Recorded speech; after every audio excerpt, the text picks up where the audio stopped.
Turning the mic on. Hey everybody, how's it going, Pit Crew? How is your Friday so far? Good morning, good evening, wherever you are out there in the world. Hopefully you guys can hear me good.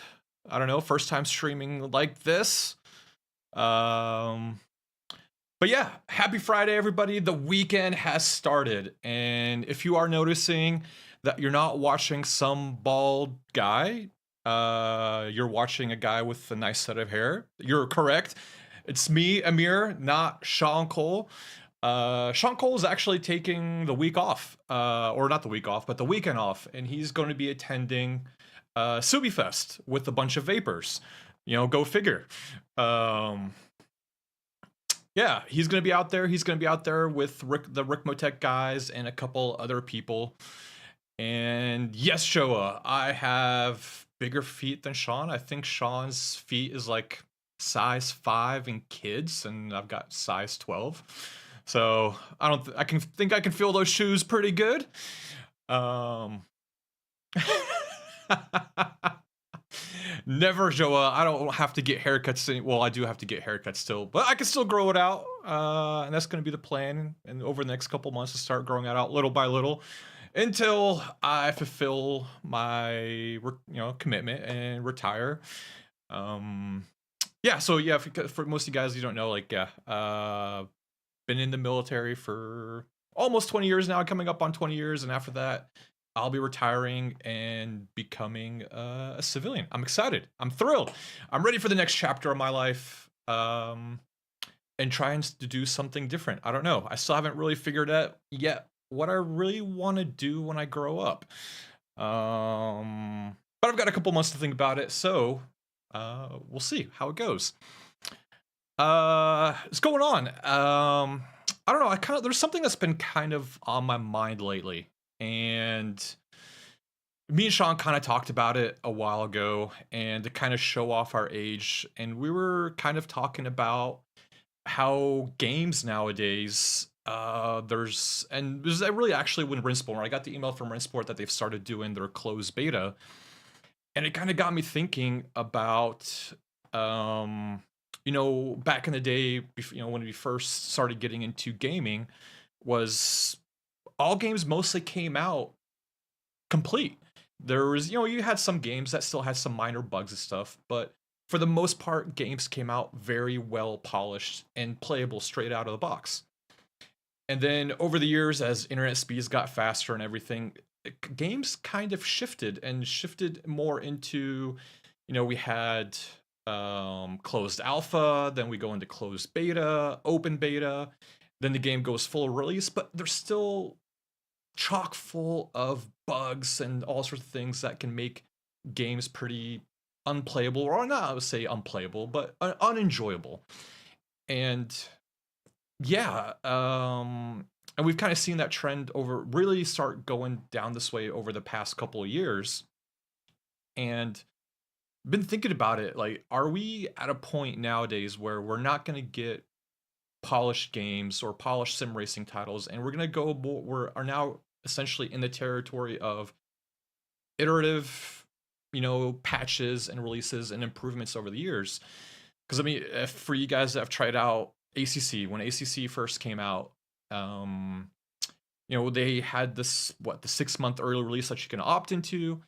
The game had a lot of issues, and then it came out into release, and it still had a lot of issues, and it took them a lot of time to fix a lot of those issues that happened. And I don't know if at that point it really killed the hype train for ACC, because there was a lot of things riding on ACC's release because it was coming from, the Assetto Corsa studios.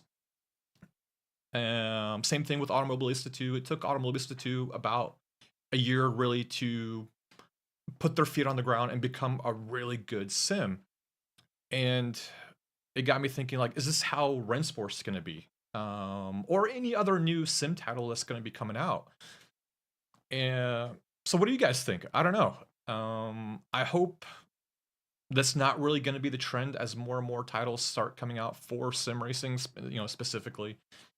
But is it, what do you guys do? Do you guys wait a year or two until a game's been fully patched and updated and now playable, or do you guys still opt into beta games?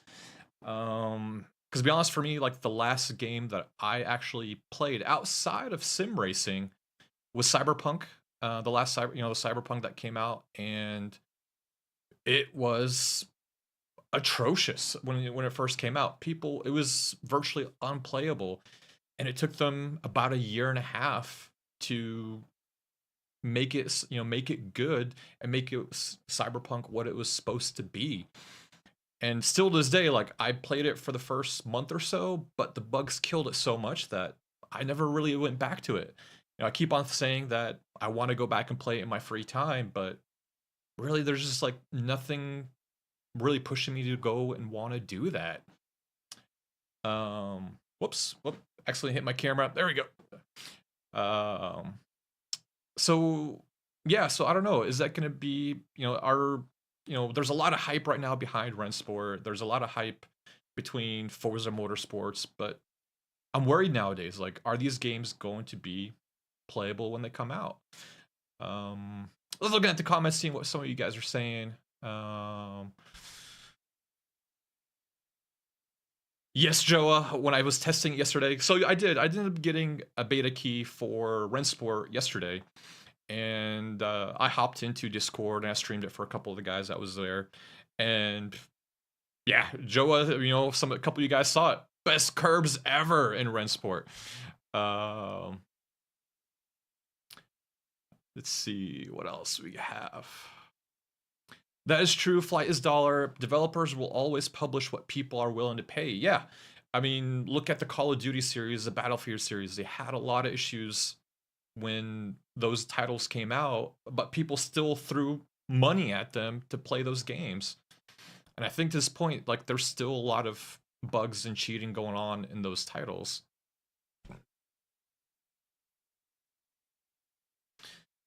I heard that too, David. It's about Assassin's Creed. Again, Assassin's Creed is one of my favorite video games, and I kind of stopped after.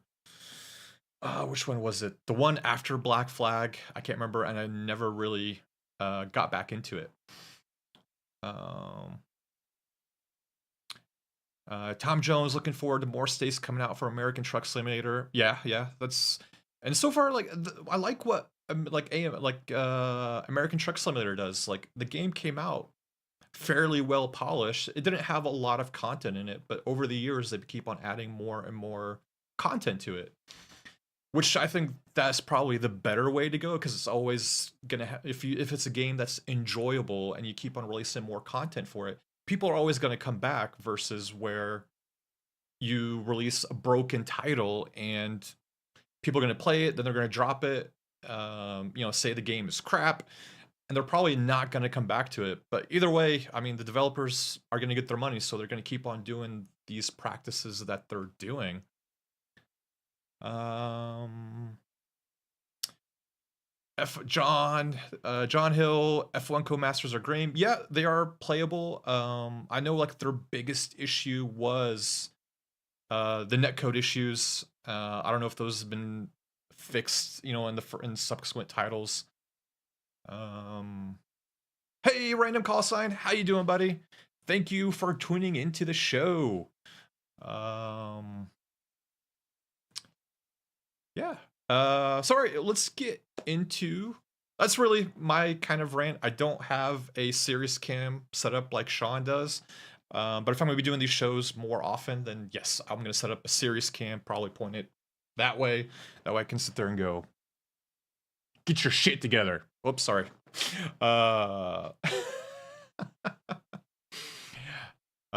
Said the S word. Can't say that. I only get one. All right, let's get into the Simpit news. Let's see what's going on at the Simpit. So Simpit, me and Sean both have released a video each this week. And if you haven't watched them yet, what is wrong with you? Watch them. Also, share, like them, and talk to your friends about these videos. It always helps us grow, helps us release more content for you guys. Sean came out with a great video talking about understeer, where he mixes seriousness on how to fix your understeer with his brand of humor, and it's a really funny video for you guys to watch. And we can sit here and play it for a little bit. Lichtschwerter sind endlich Realität und du kannst eins besitzen. German commercials. Diese neue militärische Taschenlampe ist im Grunde ein existence. It's almost like trying to dance with two left feet while being blindfolded. In this video, we delve into the treacherous world of understeer. That infuriating phenomenon where your car refuses to turn. It mocks your driving skills. It practically laughs at you with screeching or locked up tires. So brace yourselves as we enter the journey into understeer. We identify the moments that it's happening, we talk about the causes, and we hopefully come up with a few fixes. And we're going to do all this with a dash of humor thrown in and explain it in a way that everybody out there can understand. Oh, turn, come on, turn! That is Sean every single Luckily, race. spotting understeer is really easy because it's about as subtle as a... Go ahead and watch it right after the pit stop. Don't watch it now. And then I released a video. So we've had... I wish Tom Jones. I wish I speak a little bit of German. I'm learning. I'm trying to. Hopefully I can get there with the next couple of months because I'm trying to stay here in Germany. No, Joe, I'm not trying to give you guys German propaganda. But yes, I'm trying to learn German. Sprechen Sie Deutsch. I'm trying to get there. It's just taking a little bit longer than I want it to. But then we also have the video that I released. So we've noticed in the sim pit, we've had influx of a lot of new sim racers, and if you compare what is out there on the sim racing market, from displays to wheelbases, sim rigs, there is so much stuff out there, and it can be really daunting to sit there and sift through all that information and figure out what you want to get. So I decided to make a video really talking really simply, not really going too deep into some things, like talking about, do you want to be a PC or console racer? What kind of sim rig do you want? What kind of wheelbase is right for you? What kind of pedals? So, if you're a new person on the sim pit or a new sim racer, check out that video too. It's we put a lot of thought, put a lot of effort into it, and so hopefully that.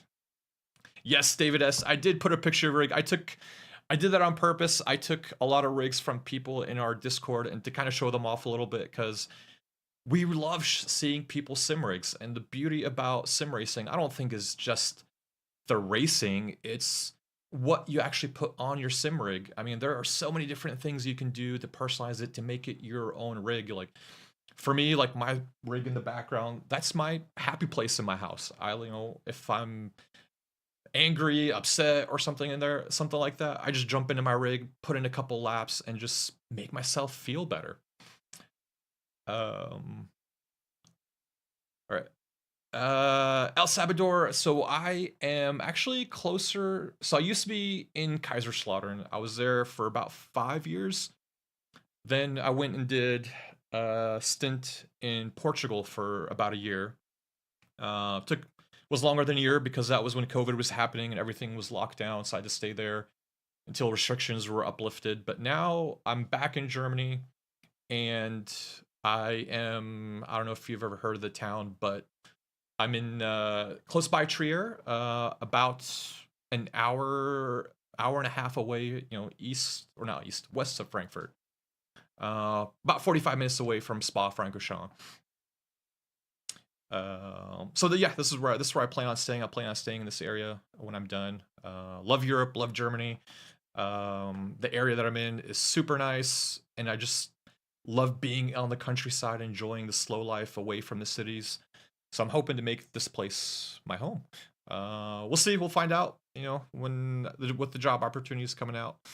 But yeah, enough sidetracking. I'm going to get back to it. So yeah, if you're a new sim racer, check out the video, and leave us a comment too. What you thought of it. Well, what are your plans for your rig? We all want to know. And then if you're not part of our Discord, what's wrong with you? Join our Discord. We got a lot of passionate people, a lot of knowledgeable people. So if you've got questions about any kind of thing, when it was related to sim rigs or equipment, you can ask away in there, and then show us your rigs. We have a post your rig section in our Discord, and we love showing off people's rigs in there. We do it on the pit stop. That's going to be more towards the end of the show, just to give back to our community a little bit. They did, Joa. They asked me twice to leave, but COVID told them no. But those are our 2 videos for this week. Check them out, guys, when you get the time. But let's get into the news. There's quite a bit of news that came out this week. The first one is the 24 Hours of Spa and iRacing is this weekend. We do have a team from the Sim Pit that is going to be participating. We got 6 people in it, and I'm going to be bad with remembering all the names. Something like I mentioned, but we got 6 drivers in there, and I'm pretty sure some of them are going to be streaming. So if you're in our Discord and you want those links, when the race starts, check in there and see, and you can watch some of our Sim Pit members participating in the 24 Hours of Spa this weekend. Other than that, there's not really much else news that has come out of iRacing. Let's go on to the next bit. Yes, John, they are running the BMW. Thank you. Yes. Tom Jones, it will be as long as you guys want it to be. If you guys keep on staying engaged, asking me questions, or wanting to hear random things and stories, go ahead. I will stay here as long as you guys want me to, or until you guys get sick and tired of me, or I start getting tired. I don't want to go start drinking because it's the weekend. So Race Room, they have a contest that's going on right now. So this goes along with the release of the Porsche pack. Ken, thank you for posting the name. So we've got Ivan, Johnny, Chris, Noah, Ola, and Ken that are going to be racing at 24 Hours of Spa. And again, I just want to say a special shout out to Ken, because man, Ken has gotten so good at sim racing. If we compare Ken to how he was 3-4 years ago when he joined us to now, he has made amazing strides being with us here in the Sim Pit, racing with us. He started off always in the back of the pack, spinning out, crashing, but the dude never quit. He always stayed in the fight and never stopped, always improving himself, always asking people questions, always practicing with everyone to make himself better. And now I'm seeing Ken fighting, midfield to upper field too, and it's awesome to see Ken doing that. Ken, you are my hero, and I love everything that you do. So keep doing what you do.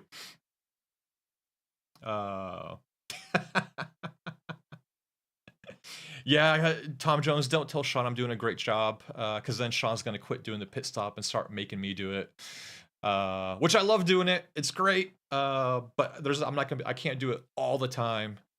So hopefully me and Sean can start trading off doing the pit stop, as we're trying to produce more videos, more content for you guys. Yes, he does. Yes, he does. Ren Sport. Ken does haul ass now. And it's great. It's great watching Ken race. I love it. I'm enjoying every minute of Kenny Step racing with us, man. I will keep doing what I'm doing, Ken. Don't worry about it. But back to Race Room. So Race Room right now, with the release of the Porsche DLC pack that just came out today, I believe, they also have a competition. And in this competition, if you can meet the driver Tim Heineman, if you can beat his lap time, you have the chance of winning tickets to a real DTM race at the Nürburgring, which is going to happen in 2 weeks' time. So if you're in Europe and you want to watch a DTM race, go try it out. Go try to put a lap time, try to beat Tim Heineman, and have a chance to win tickets to go watch a real life DTM race. I've been to 2 of them so far ever since they switched over to the new GT3 racing, and they are awesome. The atmosphere is great. The racing is amazing. And last year I kind of got mad because I saw a bunch of people walking around with racing tires. And by the time I figured everything out, I get to the booth where they're giving away free used racing tires. They already ran out. So I need to I need to make it. I need to go up there. Hopefully, I can try to go out there that week and watch the DTM race. So I can walk away with a tire and put it somewhere here in my sim room. Because who doesn't love real racing stuff, in their man caves? We do shopping cart race room. That yes. I don't know if I don't know if we'd be able to do it in race room, but we should definitely can do it in a set of Corsa. So yeah, this is race. This is Tracks and G. They posted a video of Race Room releasing their Porsche DLC pack. They've got 3 different cars, which we'll get into the next piece of news. So here are the pictures. So they released the 911 GT3 Cup car, the 944 Turbo Cup, which is Sean's favorite car because he's old. And then we have my favorite car, the 911 GT3R. So just seeing if we could take a look at some of the pictures. So you got the 944 Turbo Cup car right here. They get into the Cup cars. And then now finally getting into the GT3 cars. I mean, who doesn't like that car right there? The Manti Racing Porsche car. Yeah, so if you're a Porsche fan, it's a great time to be a Porsche fan because now you see Porsches everywhere. In every single sim, you're going to see tons of Porsche. So if you're a Porsche fan, it's great to be a sim racer and race your favorite cars in there. But again, go out there, put your lap time in, and see what you can do to win tickets to go watch the Nürburgring. El Sabor, how would I compare Race Room to iRacing? Yes, there is a very big difference between how Race Room races and iRacing. Race Room is very much more forgiving when it comes to saving your car and everything. It's not like iRacing or ice skating. The minute you either lose traction or the car is going to spin, or if you go off in the grass, you're done because you're going to hit the wall no matter what. But the Porsche, the slut of sim racing. Yes, Sean, yeah, it is.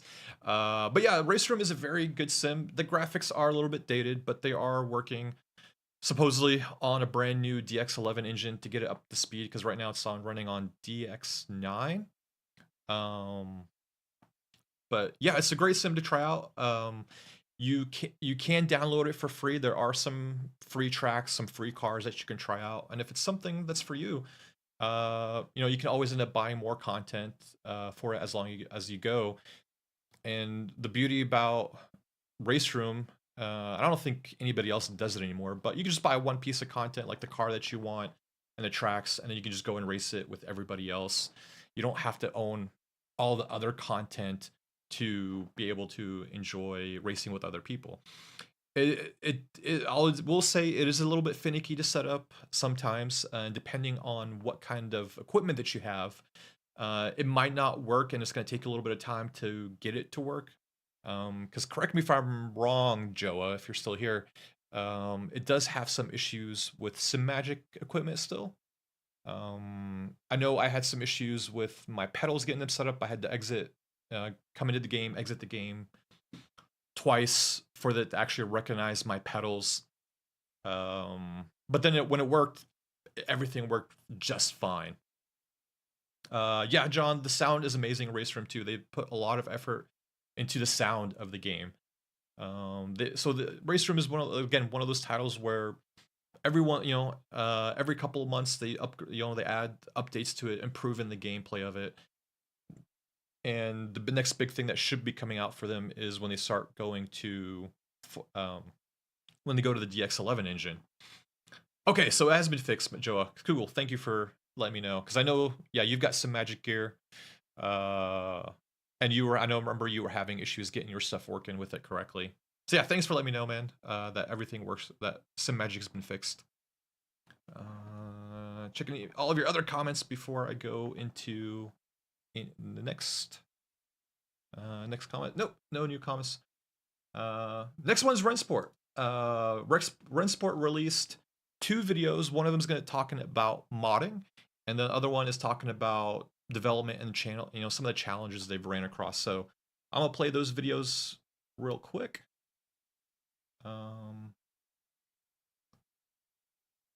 Game goes, and we've got stuff working within Ren Sport that we're at early stages. All right, so this is Nuke Drop talking about his first experience with modding within Ren Sport. We're at early stages as far as modding the game goes, and we've got stuff working within Ren Sport that is really cool. Really short video. Okay, so he says he modded and he was able to get it to work. Because that's gonna be one of the big things that's coming out of Ren Sport. If you guys haven't heard, is the modding that you can do in the game. I don't know, the beta. I wasn't see anything to it. And the beta is really still very basic right now. You have 4 cars. You have the BMW M3 GT3 or M4 GT3, the Audi R8 Evo, the Mercedes Evo, and the Porsche 911 GT3. And for tracks, you've got Monza, Spa, Nürburgring, and Hockenheim.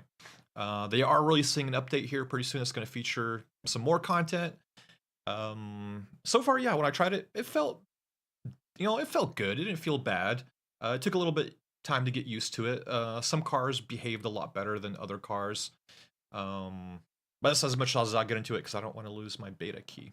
I want to keep on playing it for a little bit as they keep going.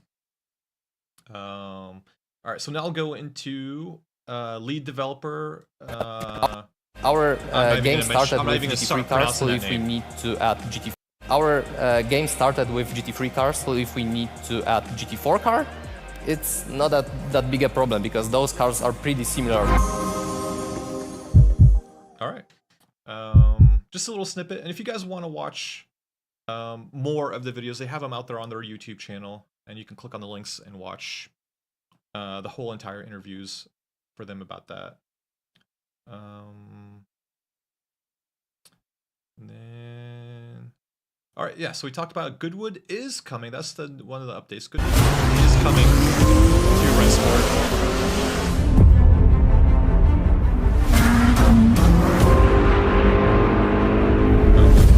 I don't want to get demonetized or striked against us, but yeah.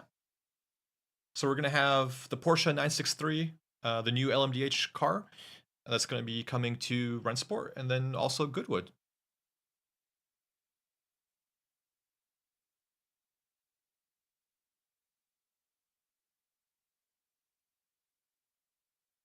All right, that's it for there.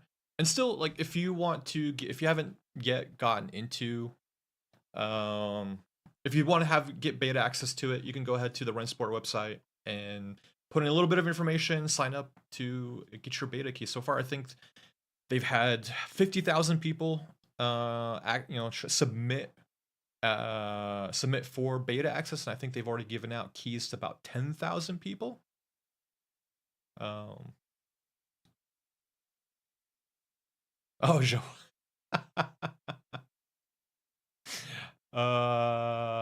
Billy. Hey, Billy Strange, how's it going, man? Yeah, I think Joe was the one that had a heart attack by hearing mods.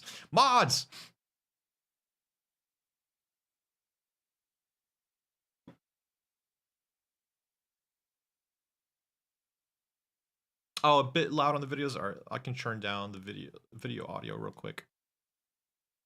There we go. All right, so that's Ren Sport, and yeah, this is just another article talking about Ren Sport adding the Porsche 963 LMDH car and Goodwood Hill Climb to their closed beta, I believe. I don't know if they have a date yet for when it's coming out, but it said it's going to make its beta debut in 2023. When that's going to happen, they haven't really said too much about it. All right, so catching up on some comments before I move on to our next piece. All right, so Gran Turismo. Gran Turismo, if you've have been living under a rock, Gran Turismo is coming out with a movie, and as they released a brand new trailer for Gran Turismo, and it's the insane true story of Gran Turismo. So I won't play. I'm not missing my race. I won't play the audio because I don't want to get demonetized for us or get Sean any copyright strikes. But if you want to watch, yeah, if you're a sim, if you're a sim racer and you love racing, I think this title is going to be a good racing movie. So yeah, but it's I can't remember I can't remember who they are basing this movie off of. One of the Gran Turismo esport drivers, was when Gran Turismo was doing their academy, you would get a contract to be part of a real racing team, and this is kind of his story right here along the way. I'm pretty sure, like all Hollywood movies, there's a little bit of added drama and maybe like a stretch of the truth added to it. But it shouldn't still take away from this being a good movie. Yep, I'm pretty sure some of you guys have thrown up after riding in a race car, riding shotgun.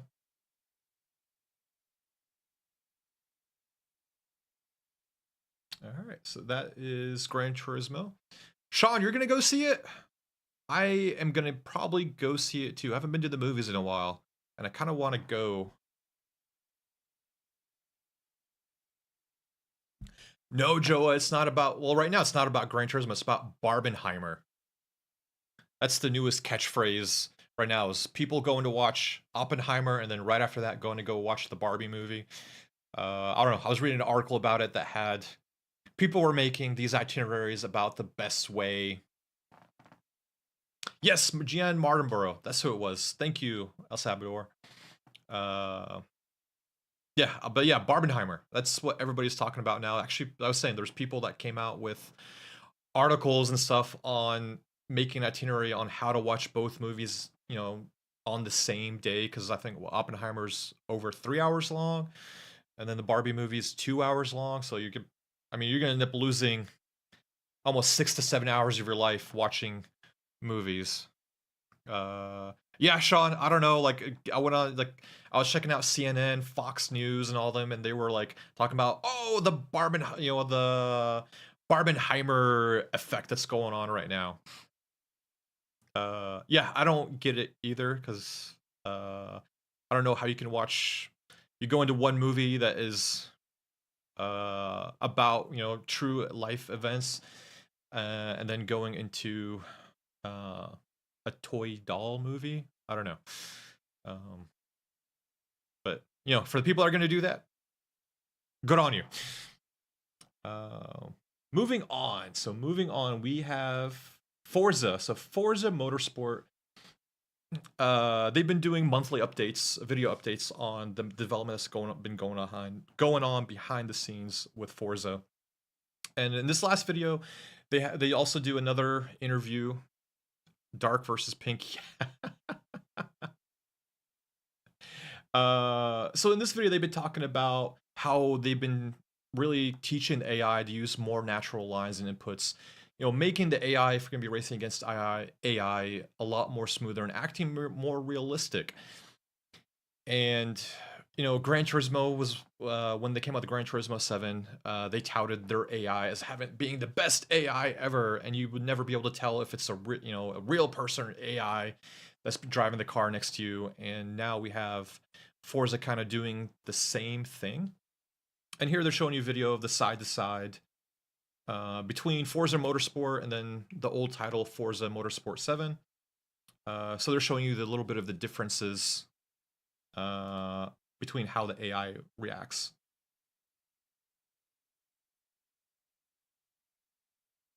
Unbeatable in Forza Motorsport 7, and now it's even better. Actually, I can play this because I won't get demonetized here.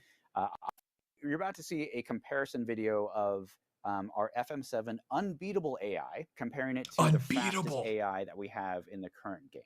This is actually how big of a difference this AI controller and the new AI lines have allowed the cars just to get that much faster.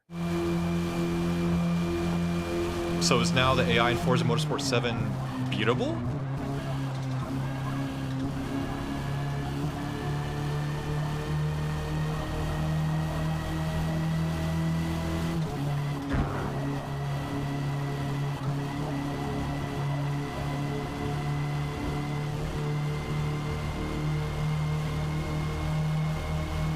2030, Joa. This one's coming out.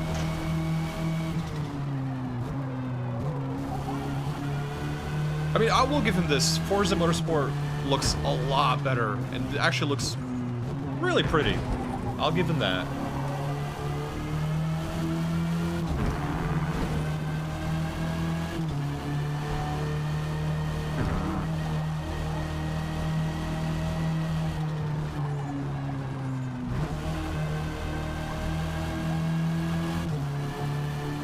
This is where I'm kind of, like, I'm watching this video with you guys. This is really my first time watching it.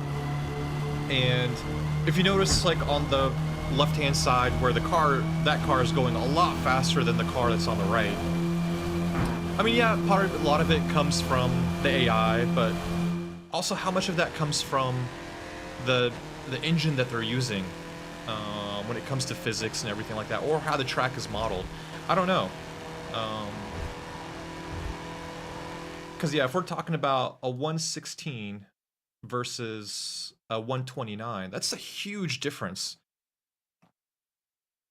So, I don't know, how much of that is actually the AI, how much of that is actually the AI improving versus, you know, having completely two different kinds of physics engines or car modeling affects it. But, it's cool. Summer 2024 is called From the Ground Up. Okay.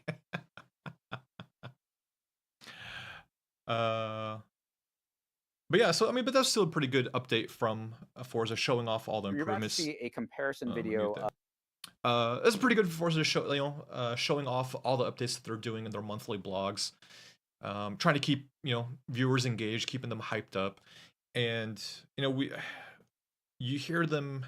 I don't know. The one issue I have with them, you know, hyping up how Forza Motorsport is going to be a true sim is, I mean, one, it's going to be on console. So, you know, if you have a console and you've played, if you have a console and PC and you've played, you know, Assetto Corsa, the F1 games, or Assetto Corsa Competizione, on both, like, you really do notice there's a lot of differences between the console and the PC. And just because the console can't really do what a PC can do. So, I mean, I wish, like, if they touted this as going to be the next best racing title, cool, okay, you know, for consoles, yeah, you could probably go ahead and say that, but sit there and try to put it on the same level as in iRacing, R Factor 2, Assetto Corsa Competizione, PC version.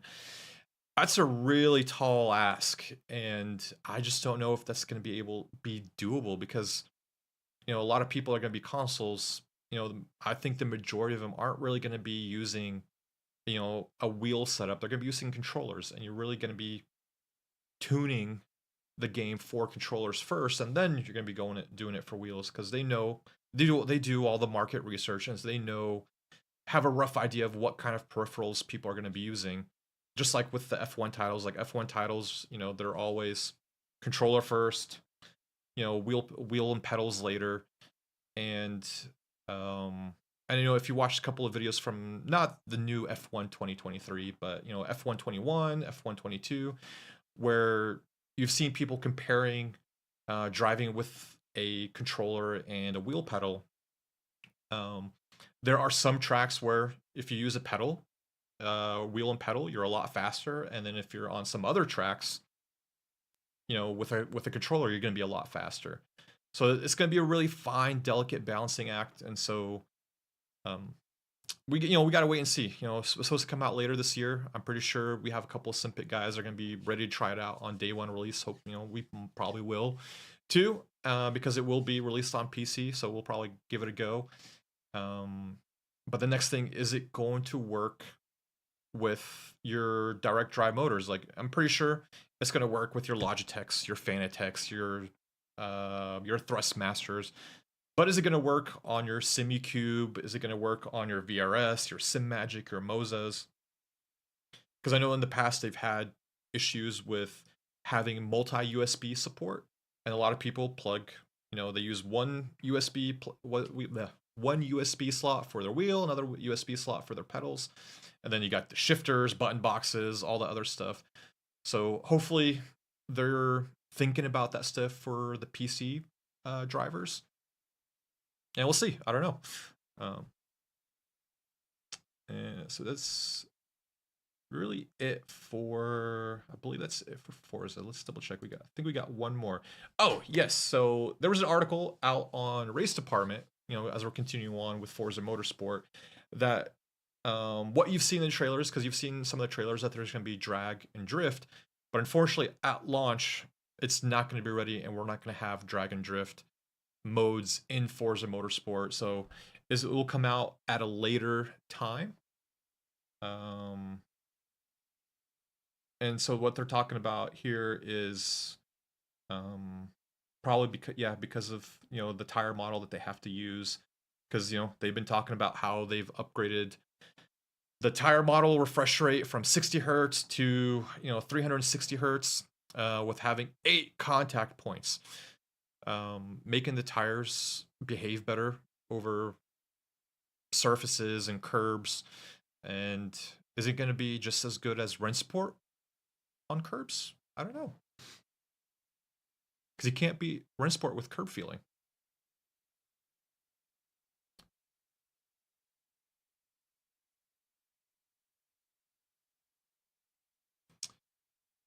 Catching up to your comments. Flight is $3. The new AI is looking ahead and not adjusting every inch by the looks of it. Yeah, it's kind of hard to tell from that video. We have to see more of the AI in action. But I mean, it looks, for the most part, it looks a lot better than how it was in Forza Motorsport 7, and which was an unbeatable AI. And yeah, we'll see. All right, moving on. Next bit of news we have from Moza. So Moza has expanded over to 30 different centers where you can go out there and try out all the different Moza products. So, if you go to their Twitter and scroll down a little bit, there's a little link here where they talk about how you can go out and actually experience Moza products before you even buy. So if you've been thinking about buying a Moza wheelbase or pedals and you're just not sure what you want to do, so they're letting you know, hey, we have now out there sim racing centers where you can go out and try our products. So if you click on the link, it will take you to a new page, and it's actually sorted by what continent you're on. So if you're in Asia, they got Taiwan, China, Malaysia, Singapore, Vietnam. Going towards Oceania, you've got 3 places. You've got New Zealand and Palmerston. I don't know if that's Australia or still New Zealand. Going over to Europe, they've got plenty of areas between France, Spain, Berlin, Portugal. Where else do we got? Poland, Greece, England, Moscow, Italy. So yeah, they've got a lot of different places where you can, if you're close by these areas and you want to buy some of you're thinking about buying some of their products, they just made it easier for you guys. Going to South America, you got Paraguay, Chile, and North America. So you've got Canada, you've got you've got Canada, you've got Quebec, Ontario, British Columbia, Canada, United States, Tennessee, and then you've got a place in Oklahoma. So yeah, for you guys in the market and you guys live in the market for Moza products and you're thinking about it, you can drive to the closest center here and try out their Moza products for free. I don't know, for free. I don't want to say that, but you can try out the products and see if you like it.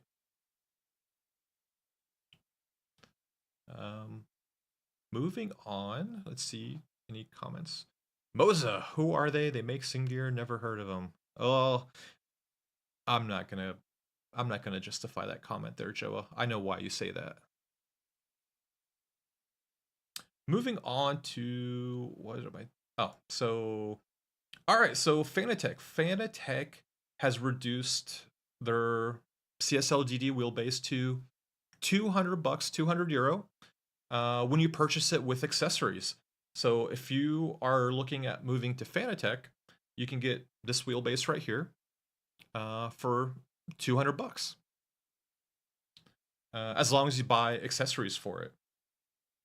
I mean, they already did a price drop, so they did a price drop on their Ready to Race bundle. That was, last month, where you can get, a wheel, the wheelbase, and their CSL pedals for $400, €400.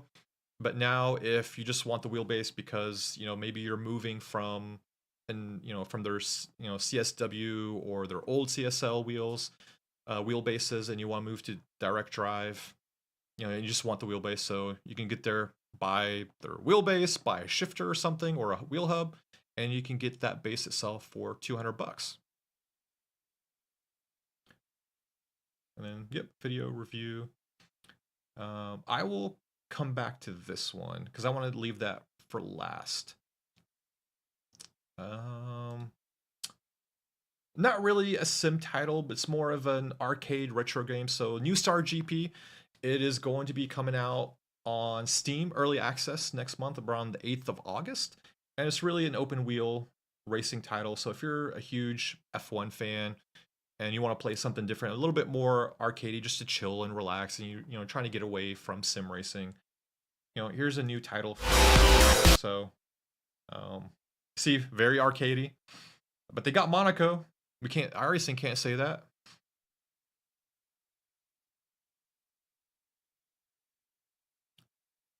And they got Sparks.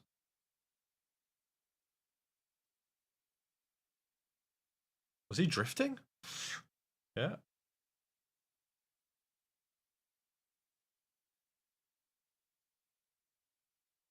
So yeah, so it says here in the comments that, you can race F1 cars. Well, we're not saying F1 cars. Open wheel cars from the 80s and the 90s. Which I think those were probably the two best eras of Formula One.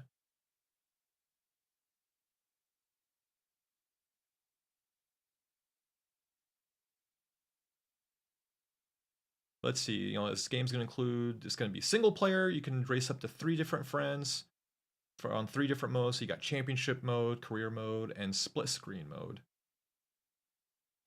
Oh, I miss the days of split screen mode. I really do. Yeah, so it's going to be coming out on PlayStation 4, Nintendo Switch, Xbox by the end of the year, and then 8th of August, it's going to be early access on Steam. All right, what else do we got? Yeah, this one I already talked about. R Factor. So R Factor released a hotfix improving their AI. That just got released on the 20th, yesterday. So they fixed a lot of things, like the cars rolling over, understeer and oversteer behavior, fixing some of the AI limits. The AI no longer ignores walls to attempt an overtake. That's an odd one. And then AIs will not leave the track anymore to do overtakes. Okay. All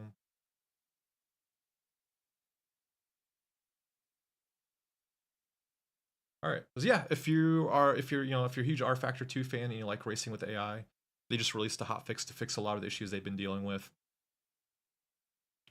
And then moving on. But yeah, so again, still going into Sims. We've got Race Department. They did an interview with one of the developers of Automobilista where they're talking about version 1.5 and some of the upcoming features and development processes. So it's a really good read. I took some minutes to read about it, and it seems like with Automobilista 2, the developers behind it, like they really listen to their community. They've been open with them, let them know, hey, here's what we're doing with our sim, here's where we're going forward. And it's really good. It's really good to see a sim racing developer really, being open with being open with their community and showcasing, hey, here's what the problems that we know, here's some of the things that we're getting after, some of the things we're trying to fix. So it's really good. And I know, like, I've been trying to I know it's been a while, like we did one podcast since I came back. And the reason why our podcast is kind of delayed is because for the next one, we want to have a guest on there. So we've been reaching out to multiple people from the sim racing industry to get them to come on to our next podcast. And one of them is Automobilista 2 developers. We're trying to get one of them to come on so we can have our next podcast. And hopefully we can get them to come on too and talk to us about some of the things that's going on with AMS2, because AMS2 has really come a very long way from its release. Like, it had some issues. It still drove some of the cars drove really, really nice. Some of the other cars didn't. But it was still a fun title to go out there and play. And really, it's been evolving over the past 2 years and becoming better and better and better. And it's kind of fun to see, because if you ever played, Automobilista 1, they were using the same engine that R Factor was using. And then decided with Automobilista 2, we're going to go with the Madness engine, the same engine that was being used in Project Cars 2. And a lot of people are upset because, arguably at that time, R Factor had one of the best physics engines that's out there. And going from that to the Madness engine, seeing how Project Cars 2 had a lot of issues getting a lot of their stuff working correctly, a lot of people became, I would say, maybe like pessimistic, I guess, towards that title. But seeing, how far they've been able to take that engine and arguably even surpass what Project Cars did with their engine is pretty outstanding. And the AMS guys are not a very big team. They're really small. They're not, there's probably a couple dozen of them in there compared to what was behind the Project Cars team. And just see the amount of improvement they've been able to do on that engine is just really outstanding. It's really cool. And if you haven't raced an AMS2 in a while, I suggest you guys go out there and try it out. It's really become a really good sim. And the graphics are amazing. The physics is just keeps on getting better and better. And a lot of the cars drive really, really nice now. There are still some cars that still haven't been updated yet. But for the most part, like if you raced any of their new modern cars, like the GT3s, GT4s, or anything like that, the cars actually drive really, really nice. And to see the beauty of that sim too is pretty outstanding, like what they've been able to do with it. Let's see, catching up on some of your comments. Moza is the new slut of sim racing. I mean, if you want to make money, man, you gotta turn to the oldest profession, right? So the AI won't drive like Williams Esport. They're probably gonna drive better. The Retro GP is one of those fun to play, hard to master games. Yes, I have Retro GP. It's a really fun game to play, but it can be so aggravating sometimes too. No, Zira, this was just a hot fix. It wasn't like their actual quarterly update. It was just a really quick fix to update some of the AI issues that's been plaguing R Factor 2. Really looking forward to 1.2 and AMS2. Same here. I'm really looking forward to it too. I've been trying out lately, and AMS2 has been really a lot of fun. And depends on what car you drive. Some are still, yeah, that's true, Joel. Like I tried some of the cars, some of their older cars, on there, and yeah, they still drive like they do before all these updates. But for sure, like if you drive some of the newer model cars, they're really a lot of fun to drive. They really are. And they've really improved the force feedback on there. They've really improved the physics on that engine. So it's becoming a really, really good sim for sure.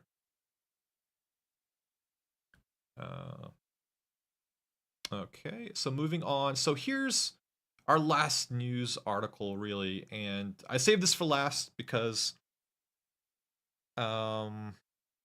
something to talk about. Joa and it kind of goes along the same veins of, the Williams Esport controversies that have been going on in some of these esport competitions. But last weekend, we had Max Verstappen participating with Team Redline, participating in an esport competition. And in it, he deliberately took a driver out. And so I'll let you guys watch the video, and then we can talk about it a little bit. You can say that's one word for it. Yeah, there we are. And we'll now try and close the gap. 3.5 seconds up the road in front. Max Verstappen and Sven Hasse have had I thought Sven Hasse was going to go for it at some point. Goodness. Oh dear, oh no, red line have hit all each other. And it's Verstappen that hits Pinto as Hasse went deep and I think ran Verstappen into his teammate. Yeah, absolutely. Sven Hasse and Max Verstappen are going to have a fight if they were in real life anyway, because they were absolutely at each other. Side by side up the hill as well between Thompson and Kwiatkowski at the moment. That's high risk. And they've made it work. It's madness even up here.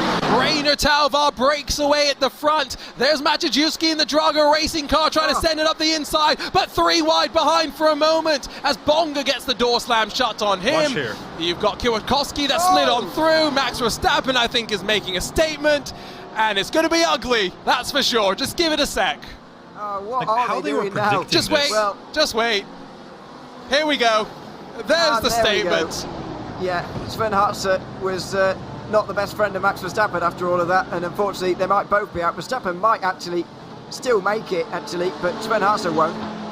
So I think the only thing to realistically do in this situation is to go back and watch the entire sequence. So it's into the bus stop where Sven Hasse... So we're going to go, they're going back and replaying the sequence. So you can see where Haas and kind of tapped Verstappen, like...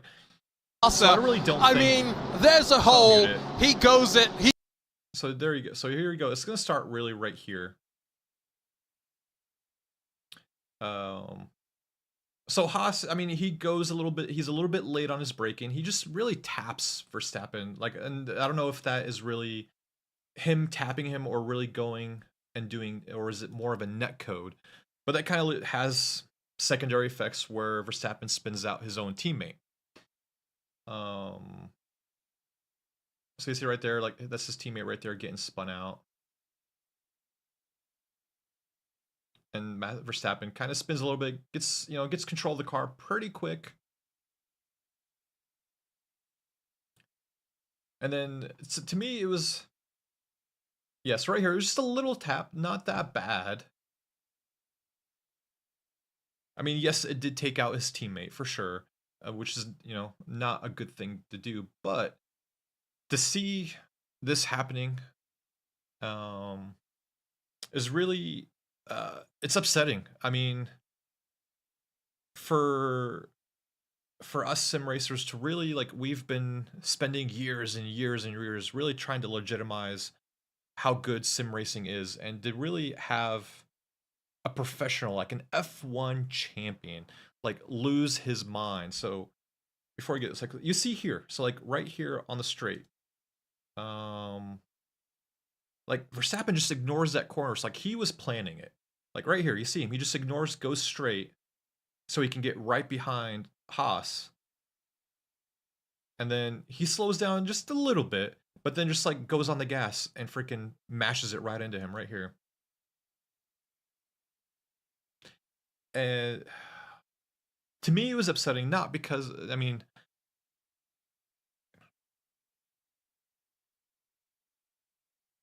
yeah, it was very intentional, and stuff like this should not be. And he was disqualified from this race. He was kicked out of the race after this action, which should have happened.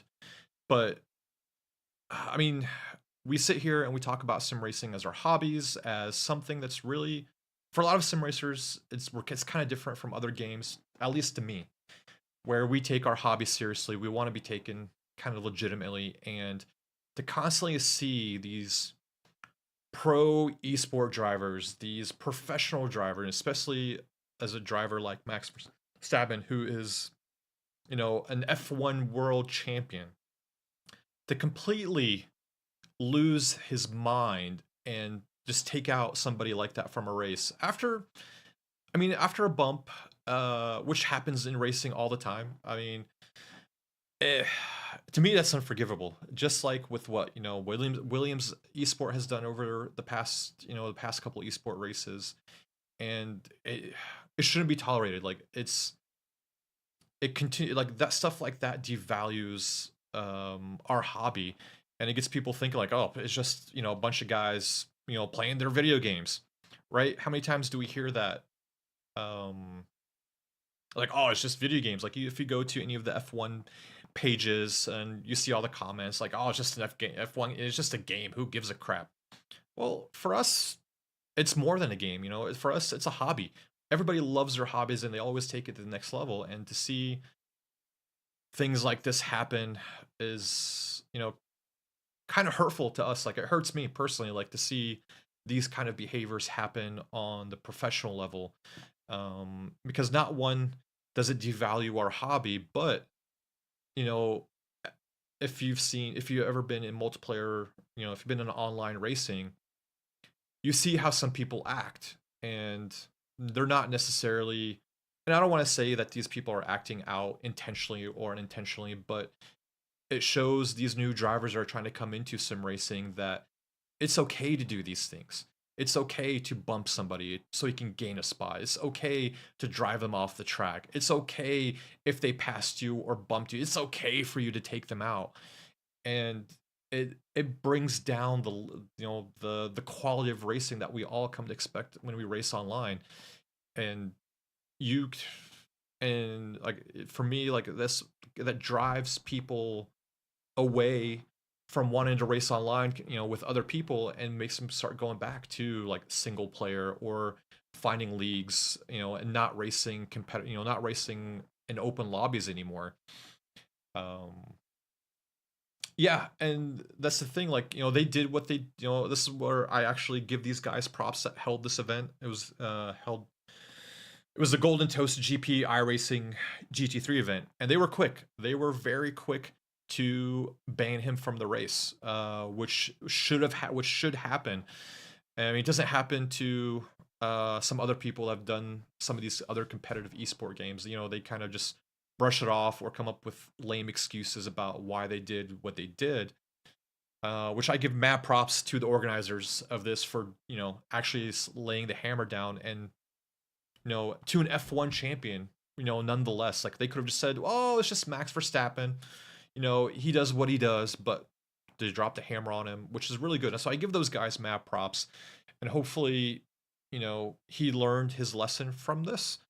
Because the last thing I want to see is, you know, more dirty online racing. Because I know we have some people in our community that have stopped racing in open lobbies because of how dirty some lobbies have gotten. Yeah, I mean, everything I've heard from Sven Haas, like he's a very, very good driver. And again, like for me, you know, if Sven Haas, like, you know, never lifted off, never hit the brakes, never lifted off, and just rammed Verstappen, then, you know, I could kind of see the justification for retaliation, but it seemed like an honest mistake on his part. Which happens. It happens in sim racing all the time.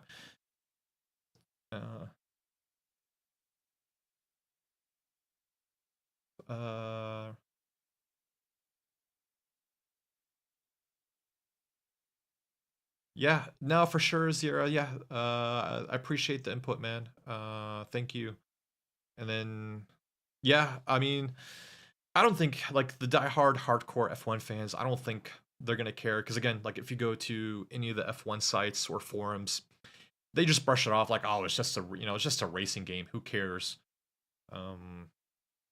But hopefully, like, you know, this was held on iRacing, so hopefully that's, you know, iRacing kind of takes a look at some of their high end, you know, esport events and kind of start taking action. You know, if an organizer can do that, then why can't iRacing take, you know, take the necessary measures during like their top level esport events to take action against drivers that are driving dirty?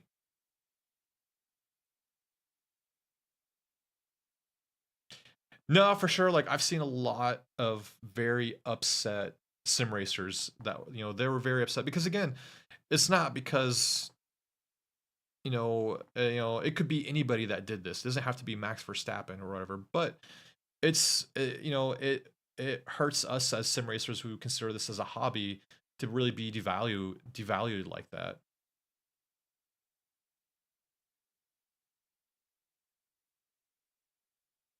Yep.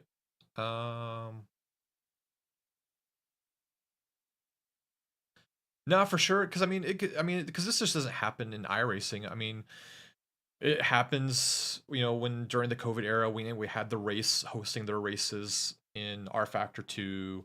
When we have our Assetto Corsa Competizione stuff that happens.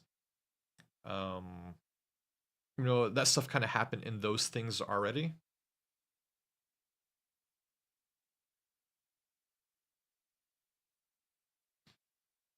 Speed bag.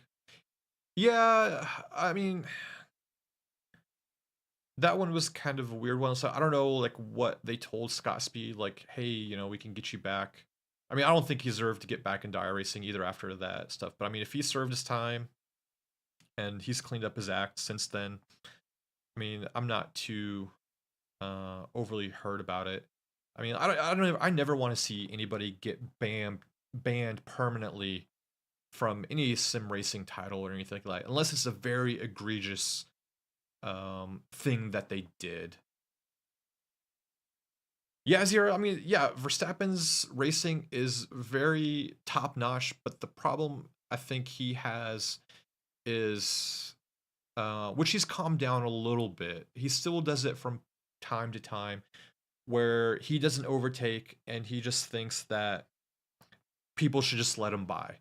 And you could do that when you're racing in the mid tier. When he was racing with AlphaTauri or Toro Rosso back in the day, you could get away with that because people are fighting. They don't want to crash their cars. They'll take whatever position they can get. So they're not too much riding onto you're overtaking too much. But when you're racing for top 3, I mean, you're getting to the point where you're getting super competitive drivers. I mean, they're the top of the they're the crop of F1 racing. These guys are super competitive, super, let's say, selfish in a way, which in a good way. And they're not just going to let you by. They're not going to, if you're going to pass, like, I'm not just going to let you pass. I'm going to make you fight for it. And I think it took him a while to understand that, drivers like Lewis Hamilton, I'm not just going to give you a spot. I'm going to fight you for it because I want to win that championship. And I think now, yeah, you don't see it as much now because Red Bull has the fastest car. So for the past 2 years, they've had arguably the fastest car. So it's not hard for him to pass drivers anymore as it was when, Red Bull and Mercedes and Ferrari were, kind of in the same territory. I don't want to say Ferrari. When Mercedes and Red Bull were kind of in the same territory when they were actually fighting for the title.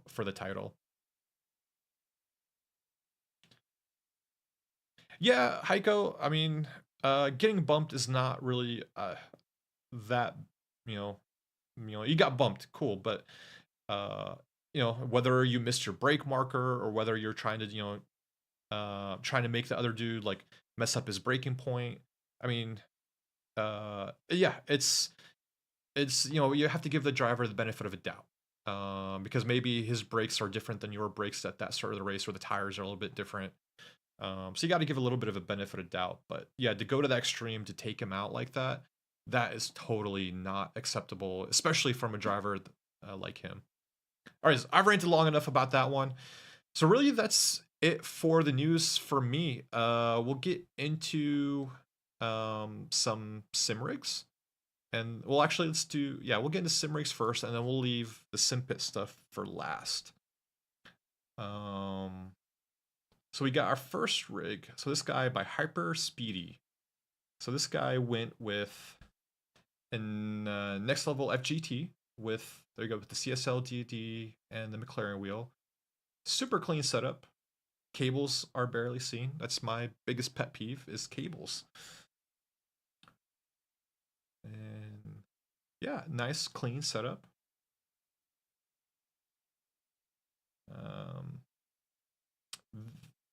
Oh, okay, this is super nice.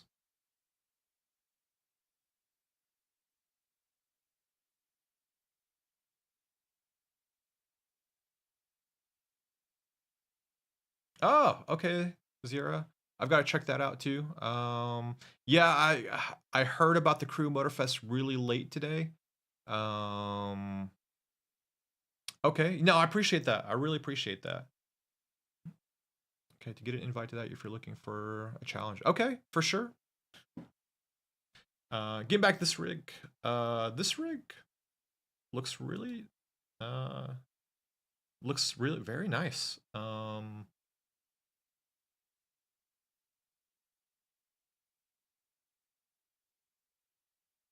Amir won't eat spaghetti when he was a kid. Okay. Kid. No, I ate spaghetti when I was a kid. I love spaghetti, man. Oh, Joe, look what he's using. So yeah, he's got the Sim Magic base with the Fanatec V3 pedals. Very clean, very, very nice. I love what he did with the lighting on this too. Really, very super nice. Is there any more pictures? I had to show the one with the cables. Of course. I like how he did before. Hey, no cables? Cables. No cables? Cables. I'm trying to look, Joa. Let's go back. I don't know. No, it looks like no, it's not a Moza. It's, you know, your realm, buddy. No, I think like this is maybe he did, maybe he didn't. Cuz like here like you see some cables. Yeah, he probably did organize it.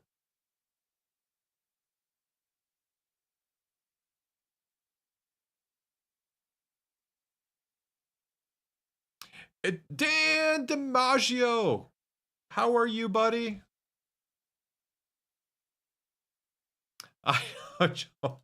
Yes, Joa. Moza is the slut of sim racing equipment right now. But I really like what he did here. Like, especially like how he used the lighting to really capture his rig too. Being a photo guy, really, really nice. Roast my livery. All right, let's look at this livery.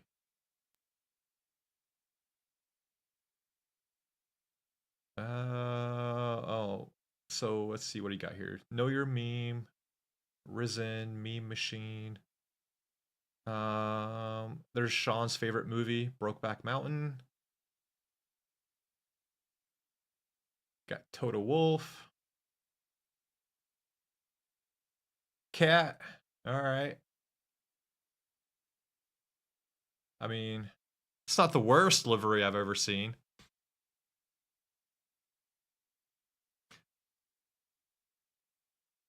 Oh, thank you, Dan. Thank you, man. Yep, I was saying I'm doing the show today because Sean is out. He's going to be going to Subi Fest, checking out the Rikmatech guys, and I think a couple other sim racers are going to be there too. Yeah, I think this guy just threw like most of the popular memes on there and called it a day. I mean, not the worst livery I've ever seen. All right, what do we got next? All right, this dude got an FGT Lite. We already saw that guy. There we go, got a desk set up.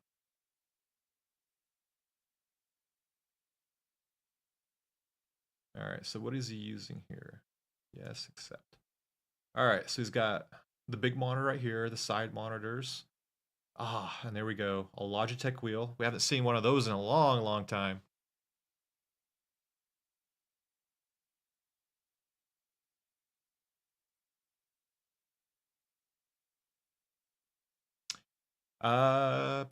Sketch video. So Zira, my name is Amir. Amir, you know, between me and Sean, yeah, we do videos here for the Sim Pit. Nice to meet you, man. Yeah, it's a pretty good. I mean, yeah, this is kind of what I talk about in my video. It's, you know, that just came out yesterday. You know, it doesn't matter whether you race in an aluminum profile rig, a tube frame rig, a wheel stand, or a desk setup. The important thing is just having fun. Like what brings a smile to your face when you when you sit and you start racing. That is the biggest thing when it comes to this hobby, is just having fun. Billy was here earlier, Dan. He disappeared a while ago. I don't know if he's still here or not. But it's kind of funny that he did disappear and then you showed up.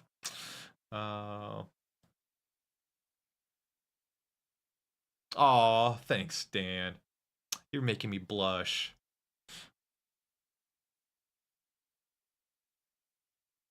Let's see. Okay. This is ingenuity right here. This guy, upgraded his handbrake using a knife handle. That's pretty interesting. I mean, I've seen people using sword handles to using golf clubs, and now we've got kind of a knife handle. All right, like it. Yeah, so this one right here, and this is where I kind of talk about too, like if you're limited on space, getting one of the GT Omegas or the next level fold-up rigs is a perfect setup for you too. Like I'm guessing, seeing the consoles right here, he's a console racer. And then when you're done racing, just put it away. Makes the wife happy. Another desk setup right here. All right, so this is his journey. Okay. Let's see. No, that is for sure, Gage, for sure. Like there is no amount of equipment out there that can replace skill. Definitely for sure. What's his name? Jack Keithley. If you guys have never heard of Jack Keithley, so for years, Jack Keithley is an esports driver for Williams. He's not part of their iRacing team, thank God. So he's not really involved in the shenanigans that they do. But Jack Keithley is super amazing guy, super sweet, super nice, super friendly person. And if you ever get a chance to meet him, like go up there and say hi. He is an amazing guy. Got to meet him a couple years ago at the Sim Racing Expo. But before he joined Williams Esport, he raced on a single screen. I think it was like a 27-inch monitor with a broken, G27 Logitech rim that was, you could barely use the shifters on it, and the dude would still beat everybody with the most expensive setups. Could be a booth. Yeah, the golf. Yeah, Dan, again, like I started off with using my desk. I had my Logitech GFGT, and then I raced from my desk. What I did for my pedals is I put a little board between the pedals and the wall so my pedals wouldn't slide forward. And that's how I sim raced for the longest time until I could afford buying a rig.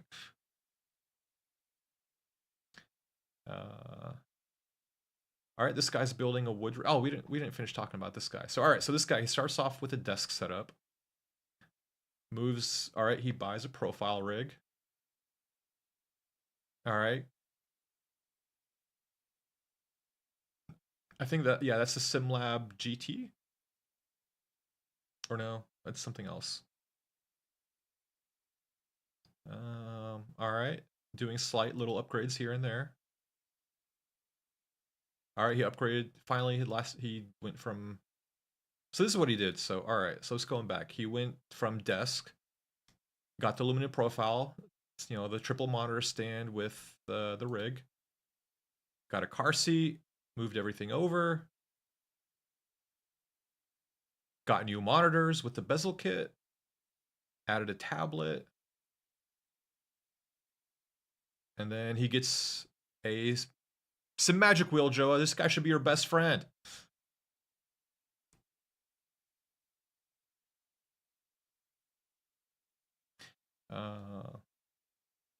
Really good. Really good to see people, how they progress.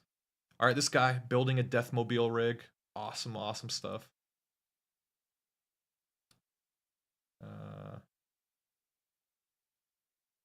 Yeah. How many times have you guys seen this in sim racing? You get spun out. Instead of waiting, like, hey, I'm gonna start driving again, and bam.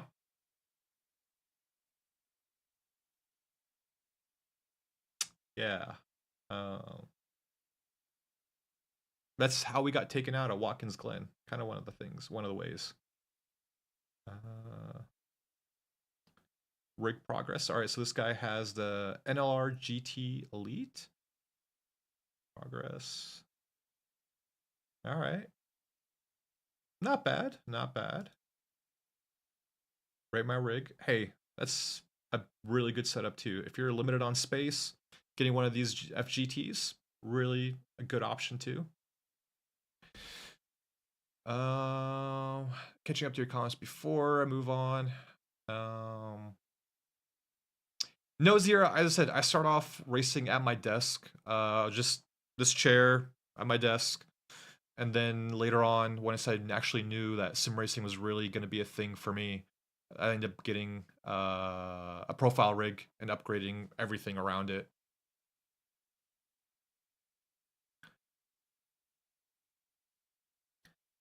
All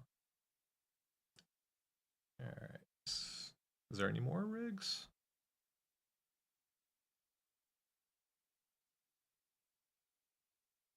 Not all our rigs this time. Okay. I don't know why this is in the sim racing Reddit.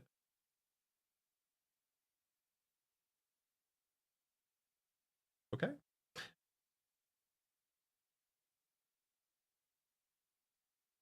Ah, here we go. We got another Deathmobile right here. Using just a normal chair, adding some pillows for some support.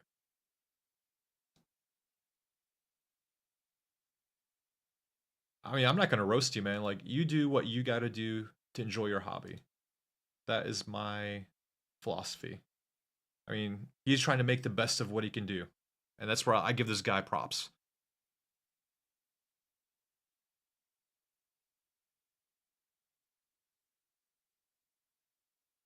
Holy FOV, Batman. What? Wow. Okay. I don't even know what to say.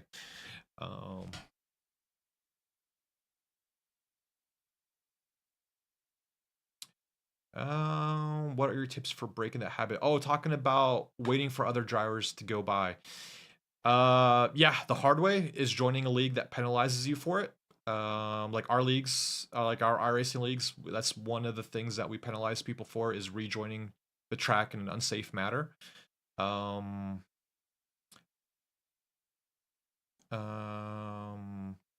The other thing is having a spotter. You know, you either using Crew Chief, you know, for voice spotting, or using any type of app that lets you know, hey, there are drivers coming around.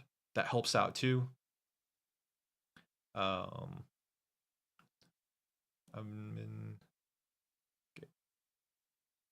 Yeah, Gage. This FOV. Oh my gosh, I gotta move on. I gotta move on.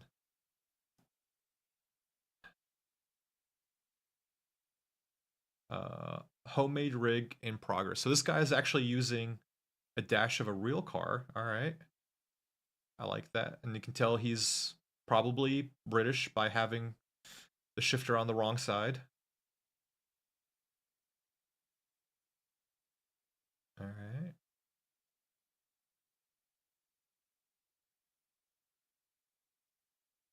I like this. So, I mean, again, this is your hobby. Do what you can do. Like, I applaud people that can do stuff like this because I don't have anywhere near as much knowledge to do stuff like this.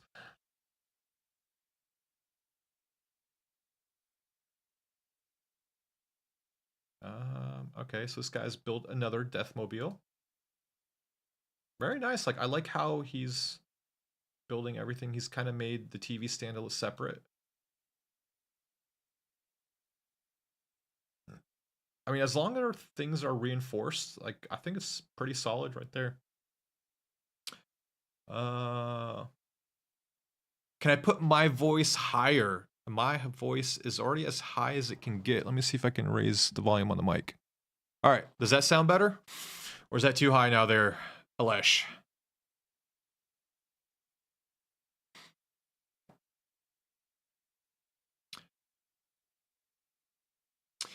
Yeah, Zira, like Gage said, Crew Chief is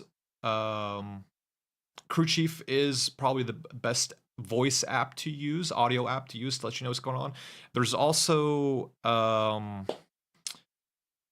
what are they called? Race Labs. Race Labs makes an app too that kind of does, if you race in a sort of course of competition, they kind of have like that visual to let you know what is near you or what's coming by. That's another good one to use to let you know what's kind of going on around you. And then, yeah, the other hard thing is you just really have to pay attention to your relatives. That's probably going to be the hardest part.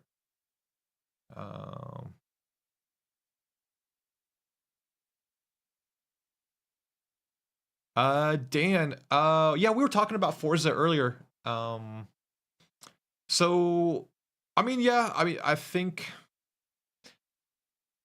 I'm excited for it. I'm not gonna say I'm not excited for it. But I'm not really buying into the hype train.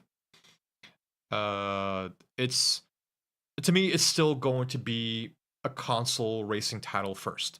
I don't think they're making it for PC and then porting it down to consoles. I think we're going to get the console version ported to PC, so I don't really think you're going to get the level of telemetry and physics and all that sort of inputs and outputs that are going to be done in a normal sim like we see in iRacing and all those others. Will it be a fun title? I'm sure it will be. I think it's still going to be a very fun title to mess around with, but I'm not completely sold on it being a simulation title.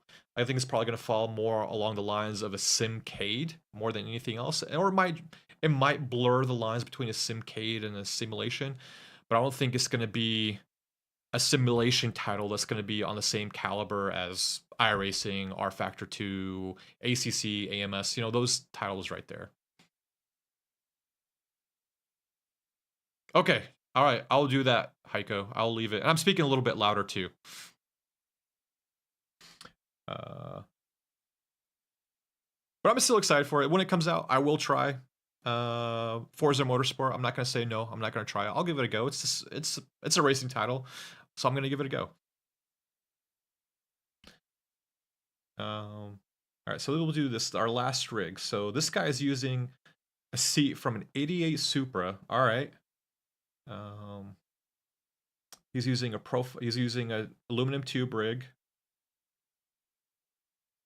Using just like fold out tables for now. I think he's on the right path. Those seats are super comfortable. If you've ever sat in an old Supra, super comfortable. All right.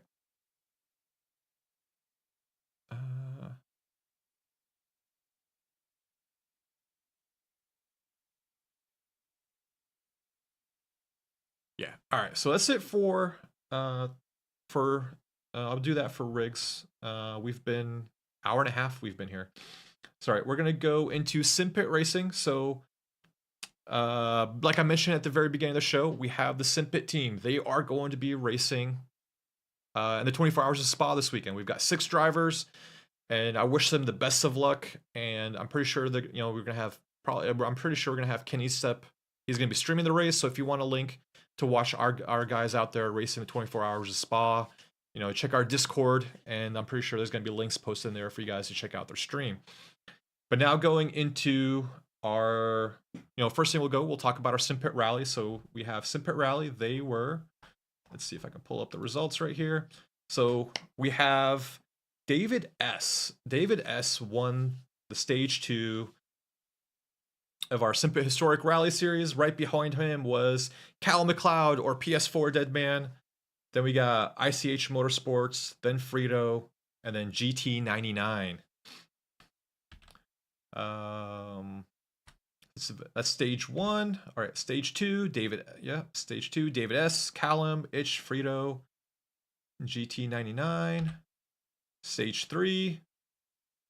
Oh, where happened GT99? All right, let's go to, all right, so let's go that. So we ended up having, all right, so this is what happened with our standings. So we got David S. David S is still are leading the championship, and he's leading with 100 points. You've got Ish Motorsport with 72. GT99, they're tied with Frito Motorsport. Man, that's going to be a tight battle. They got 3 races left, and they're tied for points. Where's PS4 Deadman? Dude. PS4, Callum, you here? Oh my god. Oh my gosh, man. I gotta have a talk with you since you're down there so low. You got Ken beating you. See, I'm talking about how much Ken has improved. Because before, if you were like racing with us a couple of years ago, you would see, Ken at the very bottom of the standings, but now you have him right there in the middle. Love it. Love seeing Ken up there.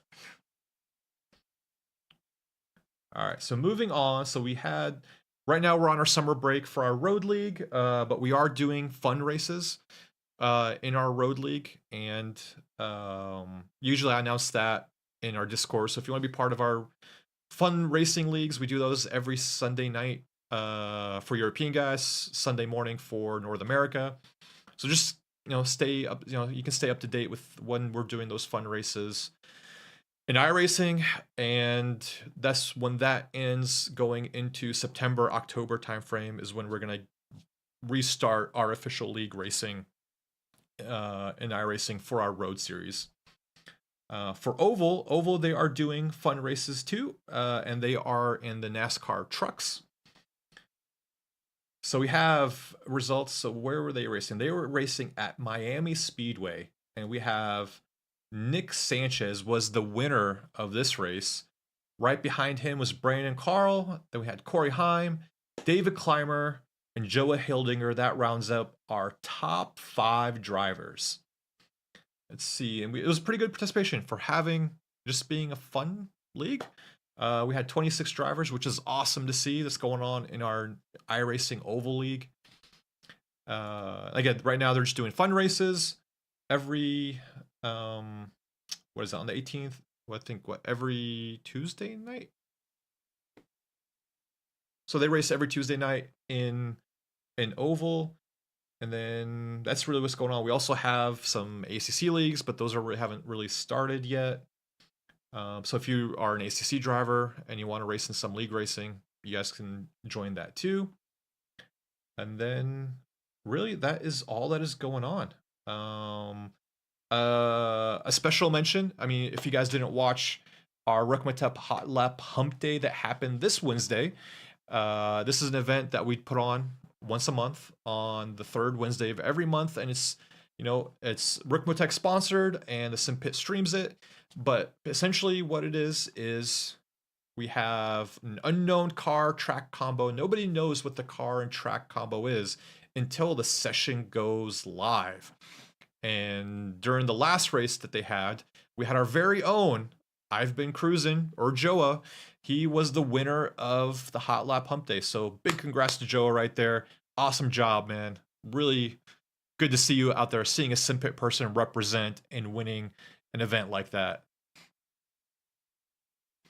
And then I'm just going to catch up on some of your comments real quick.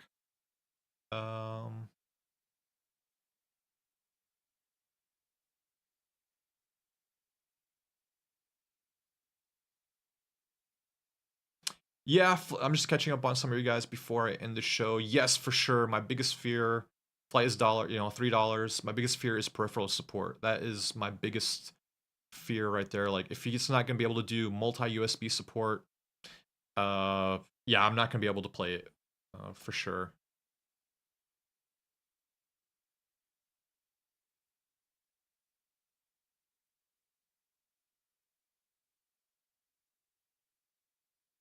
Yeah, Joa, me too. I hate seeing Callum dropping in the standings like that, since he's the rally guy. I hope, Heiko, you've been giving him shit for that one. All right, so I'm caught up. So, guys, I am going to end the stream here, and I want to thank everybody that sat here and watched along with us. I had a blast hosting the pit stop this time. Unfortunately, next week, Sean's going to be back. He's going to be doing the pit stop. So hopefully we get to see a lot of cool pictures and videos from him. So last thing I got to say is happy Friday.